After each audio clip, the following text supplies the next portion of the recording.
Hey everybody, I hope you're all having a wonderful Wednesday. It is a gorgeous day here in Vermont today. Summer is finally here and it feels fantastic. I have my new windows. I have new windows in the barn, in the gym, which is in the barn. But I have new windows that open. We've got a nice cross breeze going. It is so pleasant in here right now. It's awesome. But today I wanted to do a video about how to work your way up to towards a full push-up. Now, if you're really just starting out, the best way to start and like kind of get the posture and the movement down is to actually start against the wall. And it's going to be, you know, fairly easy, but it's a good way to like kind of practice that plank.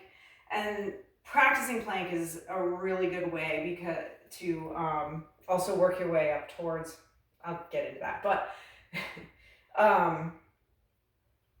because as you know, the top of the push-up is basically just a plank. So you're going to start with wall push-ups. And you're going to start with your hands about shoulder width apart. And all of this is going to apply to every stage we talk about here. So hands about shoulder width apart, straight arms, and you're going to get into that plank position. So tuck the tailbone, engage the core, engage the glutes, and a lot of people think of push-ups and they're doing this motion when you actually want this motion. You want your arms to come back to your sides. You want your elbows to go straight back, not out to the side. So again, starting from here, engage the core, engage the glutes, tuck the tailbone, and you want your hands about hip distance apart or shoulder distance apart, directly below the shoulders, and you're going to come to the wall and back out.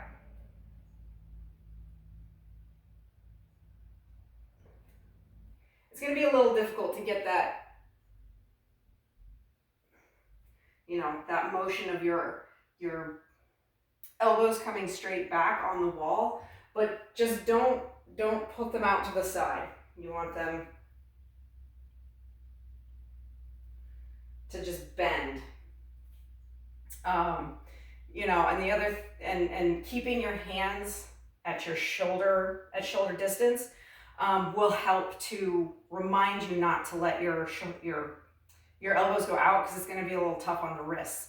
Because a lot of people, they have their hands way out here, like at elbow distance. And that's not where you want them. You want them right at your shoulders.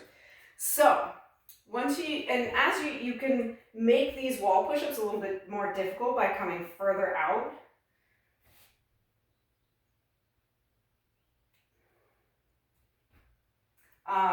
Make yourself a little bit more horizontal. And then the next stage, after you get used to the wall push-ups, you're going to find either like a low table or a chair is really good. Just make sure that you have it, that it's either a really sturdy chair or one that you have like pushed up against the wall, because I wouldn't want anyone, you know, the chair to go flying out from underneath you. But I'm just going to use the bench here. But again, the same thing applies. You want a nice straight line from shoulder to heel. Hands again, shoulder width apart, and you're gonna bring your chest to the bench or the chair or whatever it is that you're using. And again, the same as on the wall, the further you put your feet out, the more horizontal you are, the more difficult it's going to be. And you can work your way from like a table to a lower chair. You know, just take it in stages. Now, once you get used to the bench, the chair, whatever you're using, then you can head to the floor. I have a nice thick mat here because this floor is tough on the knees. And you're gonna start with a knee. You're gonna start with a knee push-up. And a lot of people call them like girl push-ups because it's a good, it's a variation on push-ups that a lot of women use because we don't have as much upper body strength in general. So anyway, but this is a great transition from like the chair or the bench or whatever you're using to the floor, is to start with your knees on the floor instead of your toes. But this, again, that same thing applies where you are in that plank position, tucked tailbone.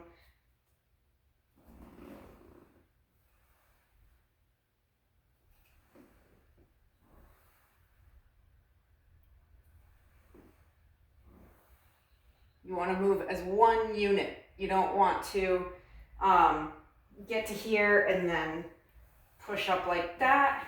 You want to be in one straight, one piece. Really want that core. That core engagement is so crucial to push-ups. So finally, you can work your way to a full push-up.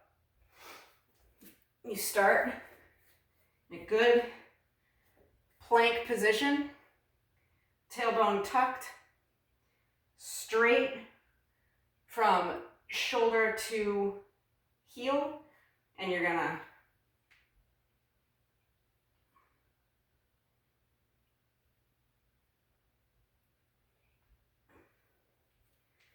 and again, you want to push evenly with both arms. If you get and get down to, you know, where your face is almost touching the floor. And the full range of motion is fairly important in most exercises. And I would say to not move on to the next thing until you're at that point where you're doing it in a full range of motion. And to, you know, if you can do just a couple, just leave it at a couple and work your way up from there. Don't just keep doing repetitions in bad form. You want to keep your form throughout. So again, if you get to the point where you come down and then you start, that's the only way you can come up is like that, or you're pushing unevenly one side and the other, take a break. Don't just keep doing it, because form is everything. If you start doing these with bad form, you know, the worst is gonna, or the best that's gonna happen is you're just practicing in bad form. The worst that's gonna happen is you're gonna injure yourself because you're not doing it properly. So I'll show you that push-up one more time. Plank position, everything engaged, hands shoulder width apart, come down, straight line, tuck the elbows,